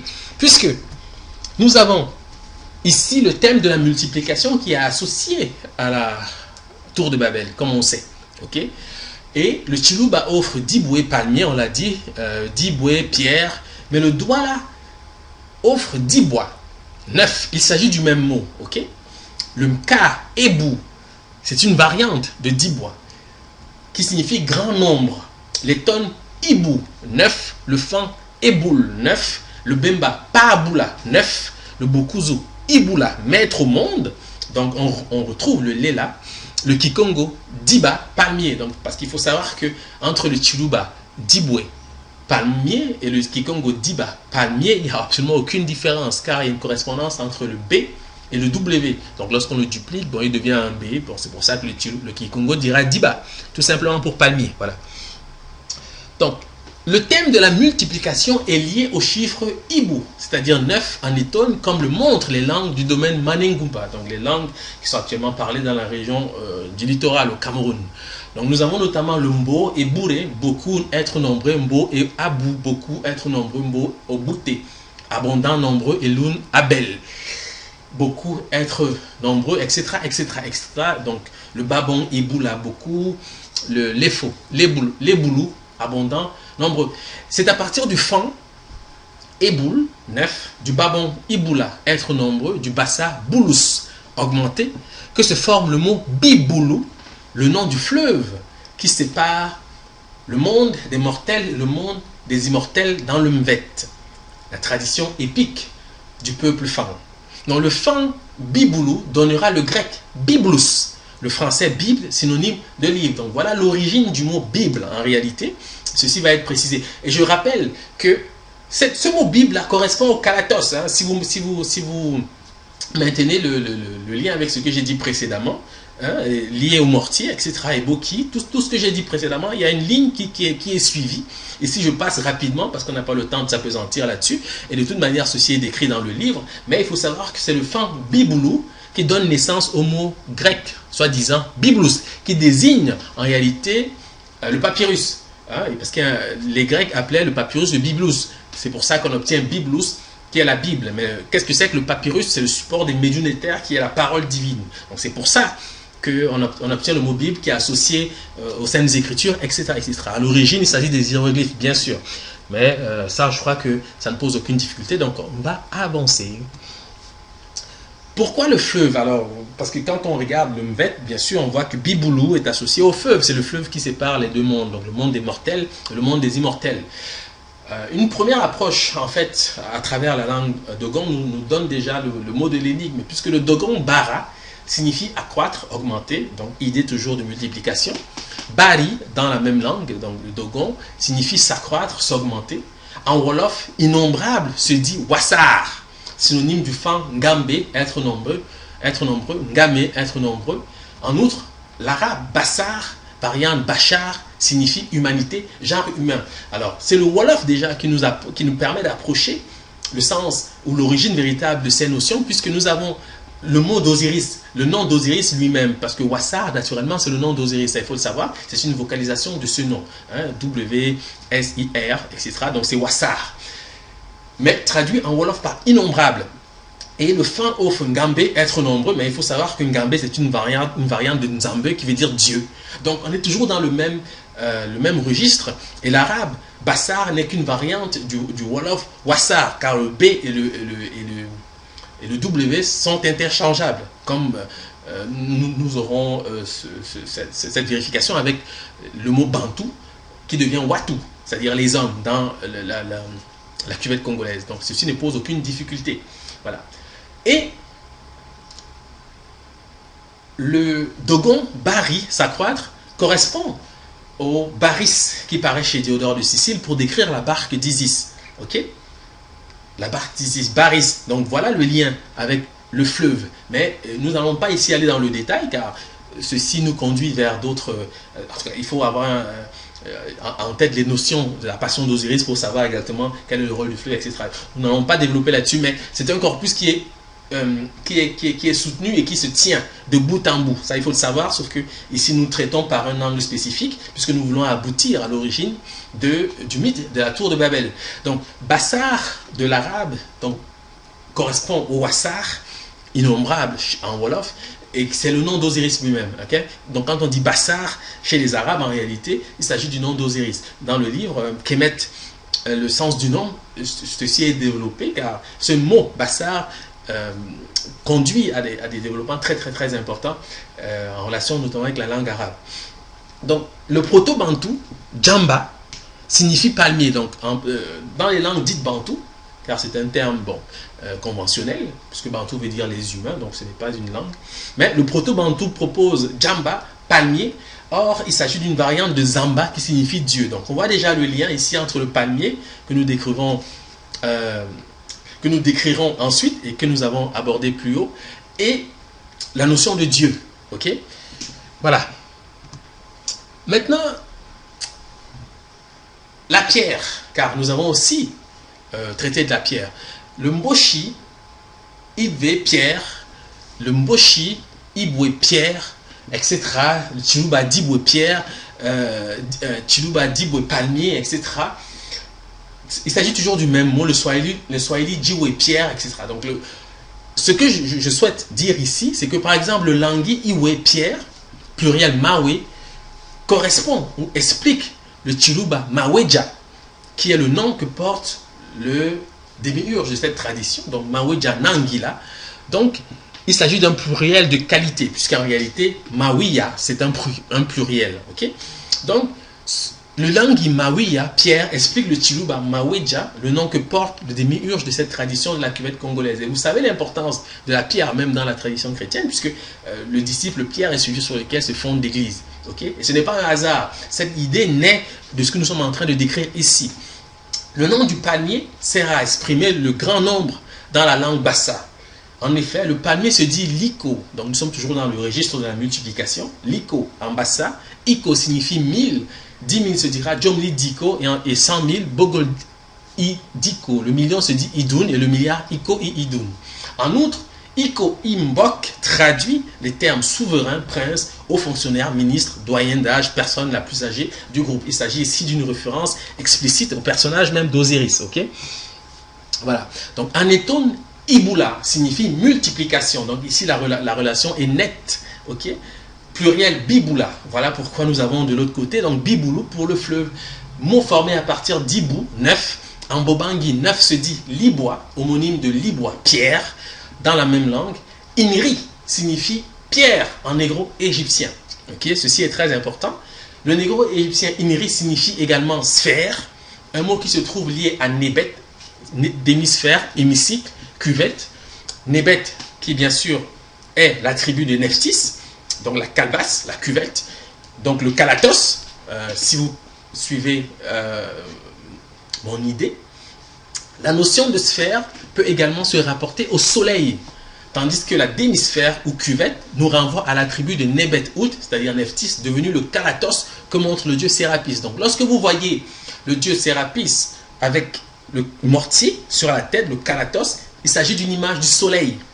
Il faut le savoir. Donc c'est la même chose lorsqu'on voit le Nomo avec une calebasse sur la tête. Cette calebasse représente le soleil. Donc le Kalatos, c'est de là que vient cette tradition. Donc elle n'est pas grecque. Il faut savoir. Ngok, c'est-à-dire pierre, est le nom que porte le premier ancêtre sorti de la grotte sacrée des Bassampo Mbati. Okay? Donc même l'idée de fondation est endogène aux traditions des peuples noirs, puisque en Bassa, Ngok, qui signifie pierre. Pierre, C'est le nom que porte le premier ancêtre qui est sorti de la grotte sacrée. Ok? Voilà. Alors, sur cette pierre, je bâtirai mon église. C'est ce qui est dit dans le texte biblique. Donc, que représente l'acronyme INRI? On l'a dit tout à l'heure, INRI signifie pierre en hébreu-égyptien. Cet acronyme, traduit par Jésus le Nazaréen, roi des Juifs, figure sur la plupart des représentations de la crucifixion. Comme souvent en pareilles circonstances, l'origine du symbole reste indéterminée. Donc, lorsque vous faites une recherche pour savoir d'où vient cet acronyme, vous aboutissez sur une indétermination. Donc, personne ne sait d'où il vient, mais on l'utilise. Bon, voilà. Symbole attesté toutefois à partir du IVe siècle, donc du IVe siècle, okay, de l'ère actuelle, donc très tardivement au regard de l'histoire négro-égyptienne, ça c'est sûr. En réalité, cet acronyme procède du négro-égyptien INRI, qui signifie pierre, l'un des noms d'Osiris. Il faut le savoir. Donc ici, les graphies sont représentés. Nous avons INRI pierre, et nous avons ici, donc ce rectangle représente une pierre associée à Osiris. Donc c'est son nom, hein, INRI pierre. Donc Osiris s'appelle Pierre. Ok?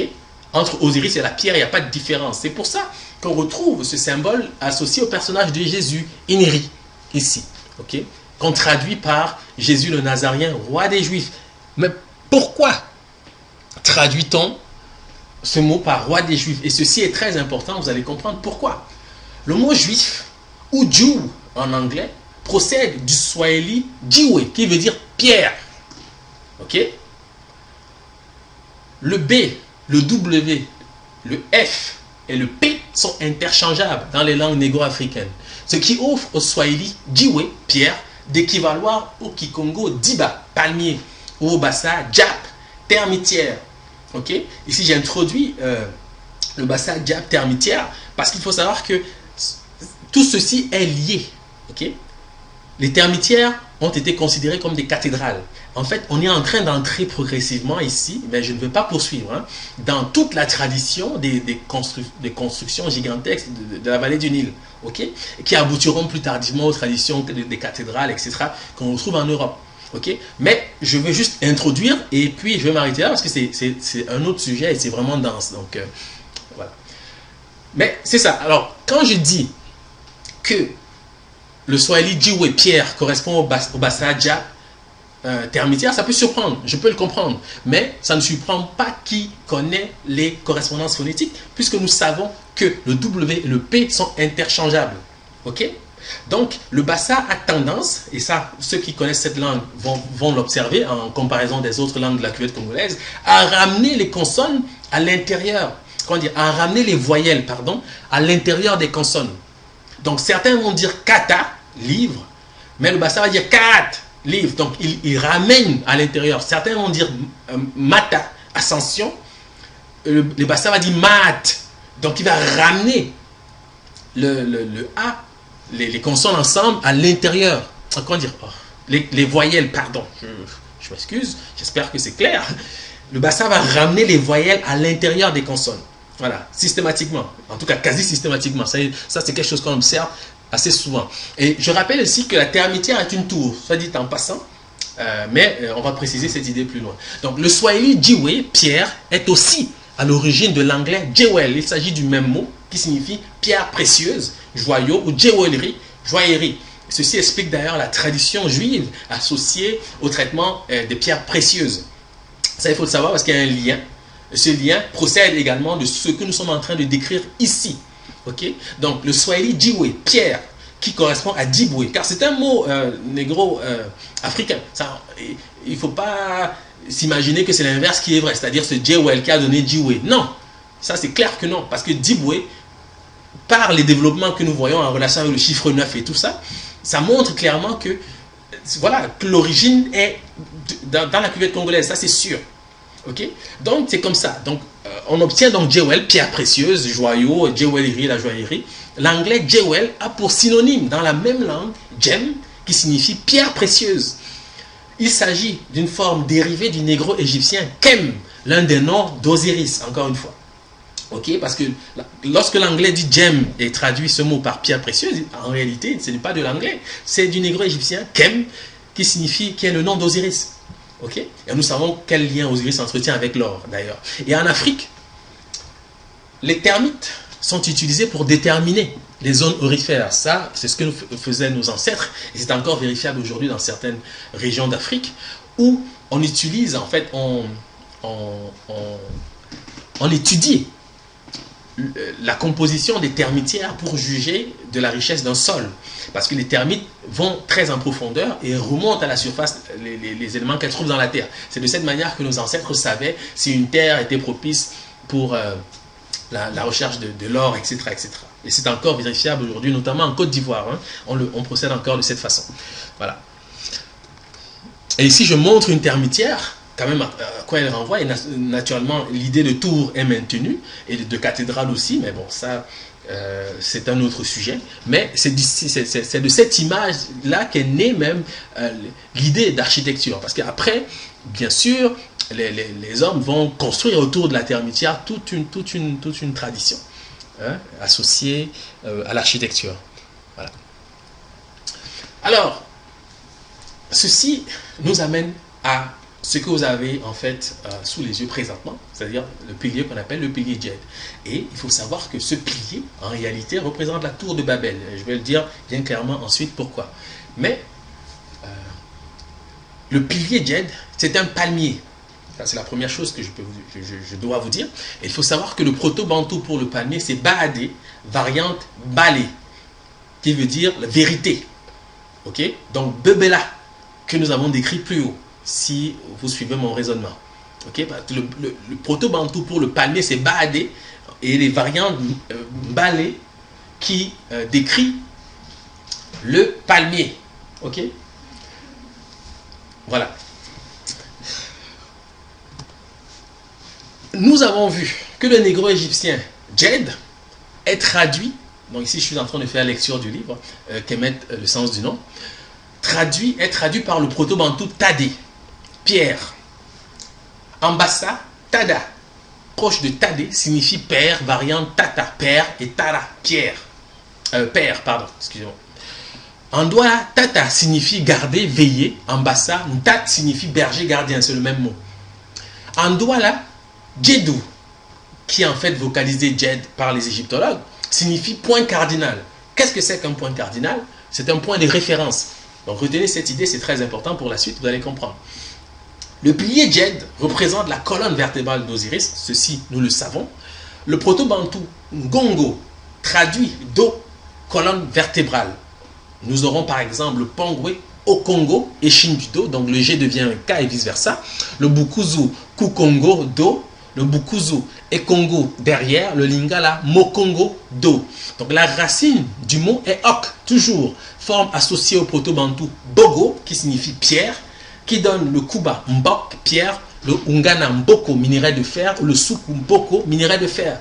Le fer et la pierre partageant le même univers sémantique, comme nous l'aurons fait remarquer avec le proto-bantou Tadé, qui signifie à la fois pierre et fer. Donc, c'est ce proto-bantou Tadé que l'on traduit en égyptologie par Djed. Ok? Parce que le D et le T sont interchangeables. Ça, il faut le savoir. Donc, c'est pour ça que nous retrouvons ces liens entre la pierre et le fer. Okay? Le Kinyamwezi Ikongo, clan, confirme le sens de fondation attribué à la pierre à travers le pilier Djed. Tout comme le Ladi Djogongo, obscur, sombre, Bujongongo, ténèbres, fixe le thème chromatique du pilier Djed, donc la couleur. Parce qu'il faut savoir que, bien qu'il soit coloré, le pilier Djed, c'est cet arbre que les Bassa appellent Koknindi, qui est un arbre de l'au-delà, que les Bassa connaissent très bien. Okay? Koknindi qui veut dire le tronc noir. Donc, sa couleur, c'est comme le soleil. En fait, le pilier Djed est ce qu'on appelle en physique un corps noir. Okay? Donc, c'est le bombardement lumineux qu'il émet qui fait paraître les couleurs, tout comme le soleil. Parce qu'il faut savoir qu'à l'origine, le soleil est noir. Lui-même, il est noir. Mais il paraît de différentes manières dû au niveau en fait de luminosité, donc de l'énergie qu'il émet. Donc c'est de cette façon que le soleil peut changer de couleur, mais lui-même il est noir. Et si vous connaissez le principe des corps noirs, ben vous comprendrez ce que je suis en train de dire. Et le pilier Djed, naturellement, c'est l'image du soleil. Et aussi de l'arc-en-ciel, puisqu'il paraît avec les couleurs de la synthèse additive, qui sont aussi celles de l'arc-en-ciel, bien sûr.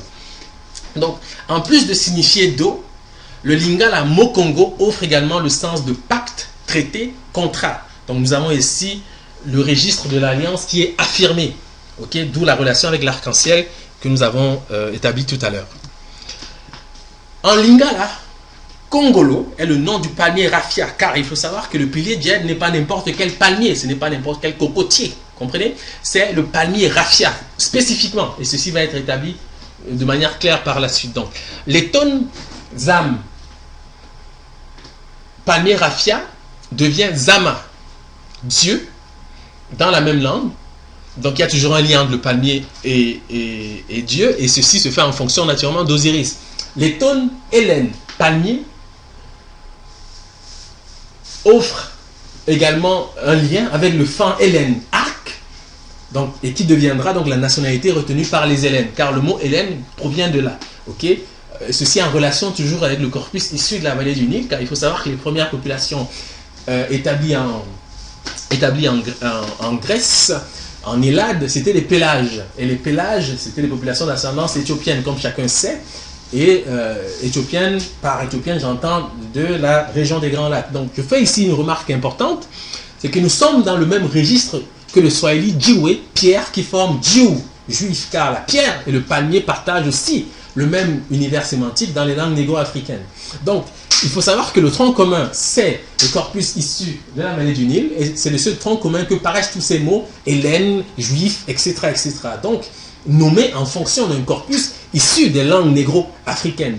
Et le Bamanan Mban, palmier, correspond au fan Mfan, arc, au Bassa Mfan, arc. Donc la notion d'arc est toujours ici présente, liée notamment à l'arc-en-ciel et à l'arme du chasseur, naturellement, puisque les chasseurs sont les forgerons, et les forgerons sont les premières royautés du continent noir. Voilà.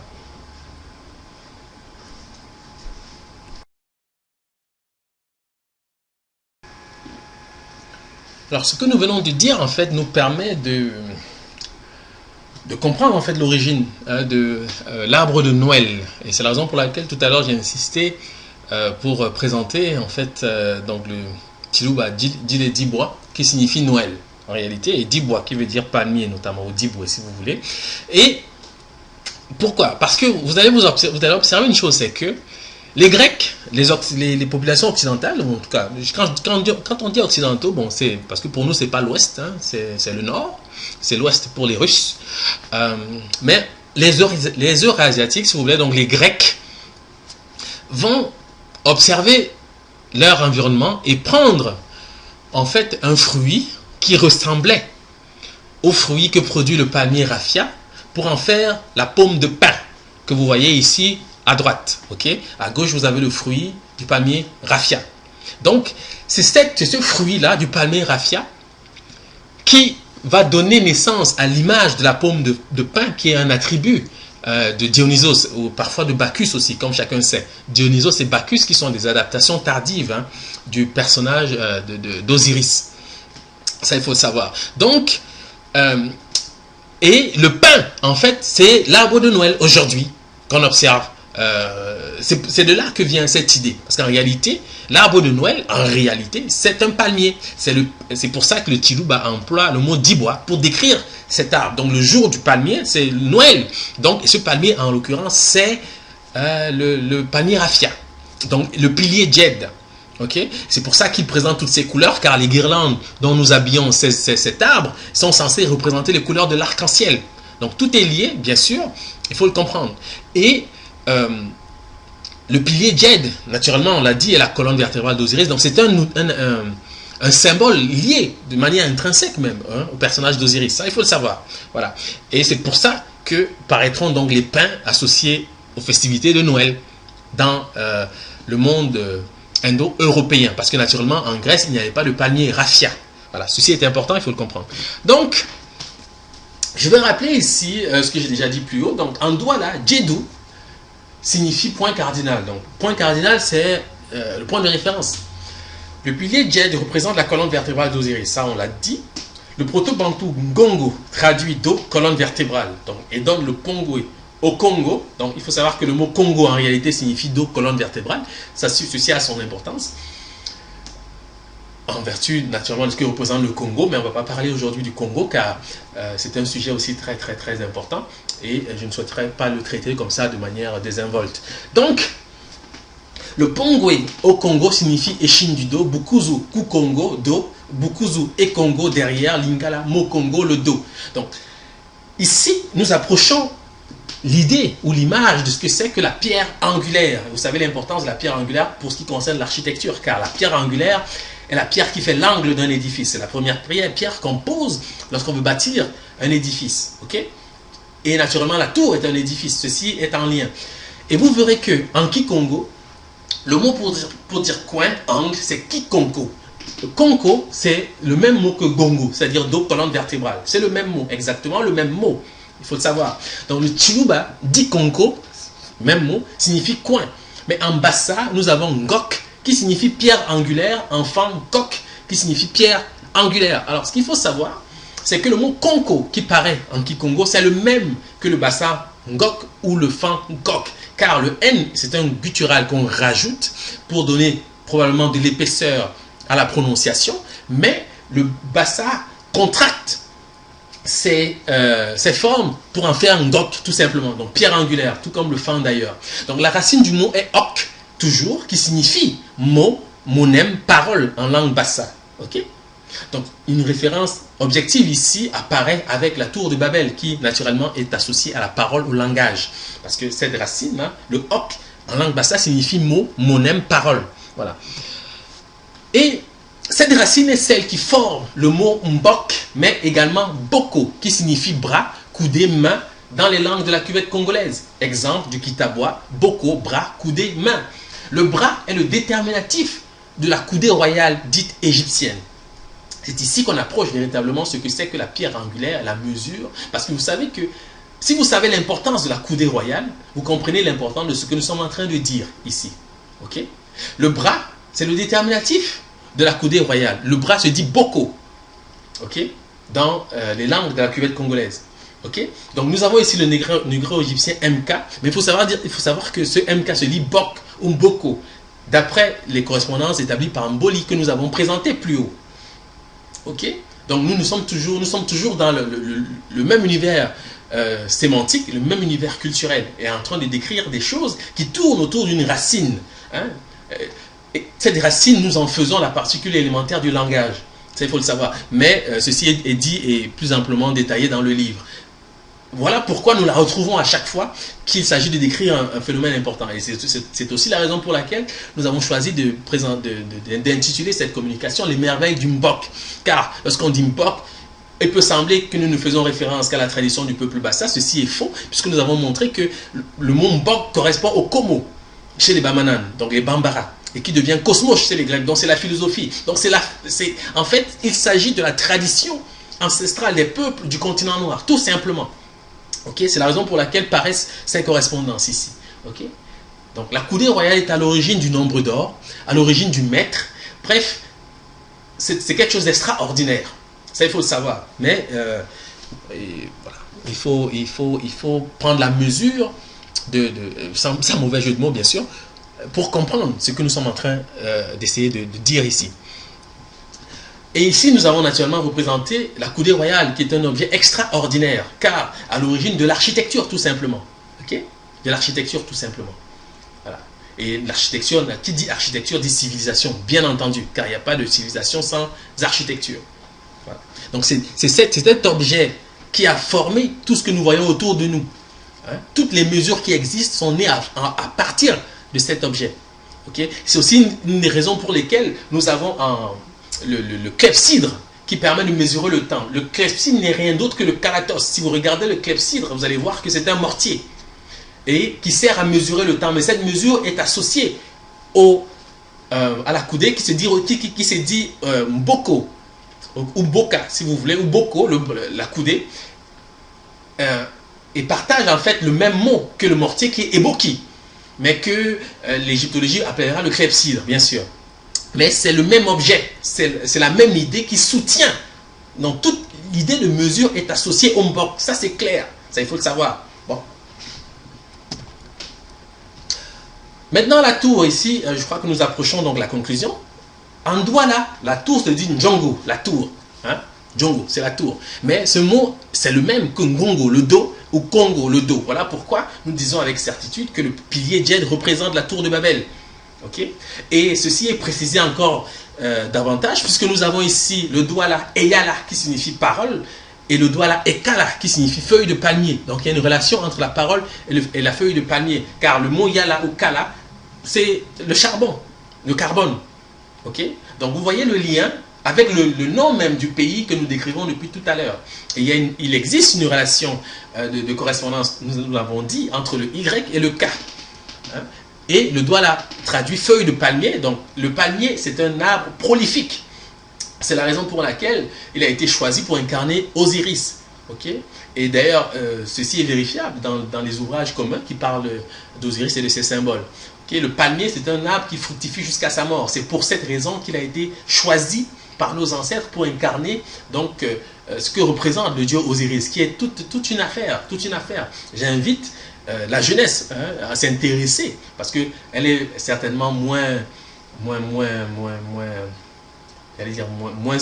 attaquée, si je puis dire, par tout ce qui concerne l'aliénation, à s'intéresser à ce que représente Osiris. Vraiment, c'est quelque chose d'extraordinaire. C'est quelque chose d'extraordinaire. Et ce n'est pas un concept abstrait, comme on le voit, car c'est des choses de tous les jours qui paraissent associées à ce qu'il représente. Okay? Donc, le Wolof Wassar, innombrable, est la forme qui permettra d'attester de l'origine négro-africaine du mythe de la tour de Babel. En effet, Wassar devient Bassa en sanskrit, traduit par spoken language. Okay? Donc, langage parlé, si vous voulez. Le mot offrira les variantes Bahaza, Bassa, Bassa ou Faza, avec une correspondance entre le B et le P, traduit par langue, langage, dans les dialectes et les langues d'Asie, donc notamment en Thaïlande, en Indonésie, en Malaisie. Le nom d'Osiris et les symboles qui lui sont attachés rendent compte de la notion de mot ou de parole dans les langues négro-africaines. Maintenant, si vous connaissez l'importance de la parole, vous saisissez l'importance de la figure d'Osiris. Ok? La parole dans la tradition négro-africaine, c'est quelque chose d'essentiel. C'est à l'origine même de la création du monde, en réalité. Okay? Donc, lorsqu'on parle de Dieu associé au palmier, ce n'est pas une vue de l'esprit, ce n'est pas de l'animisme, je ne sais quoi, des mots, bon, voilà, qui valent ce qu'ils valent. Mais nous sommes en train de parler de quelque chose qui est extrêmement puissant, extrêmement fort. Okay? Bon. C'est ainsi que nous aurons le langui, Isare, qui veut dire mot. Isare, ce n'est autre que le nom d'Osiris. Or, en langui, langue parlée, je crois que c'est en Tanzanie, donc dans la région des Grands Lacs, le langui traduit Isare par mot. C'est le nom même d'Osiris, qui vocalisera donc le nom d'Osiris. En Bassa, Anga, traduit mot, parole. Il s'agit du trilitère Ankh, signifiant vie, que l'on trouve associé à la figure d'Osiris, encore une fois. Okay? Donc, on est en train de vous dire ici que la parole, c'est la vie. Et ceci est vérifiable dans les traditions tous les jours.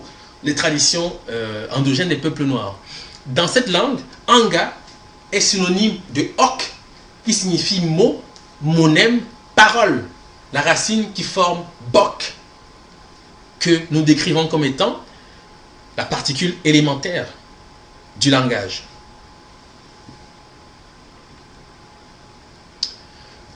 Donc, ceci nous conduit au terme de cette communication.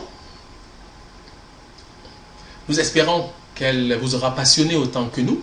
Elle fut certainement imparfaite, c'est une certitude, car nous l'avons préparée avec hâte. Et tout ce que nous avons dit est présent dans ces livres que vous voyez maintenant à l'écran.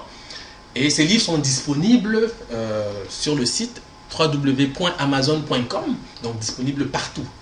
Ok, voilà.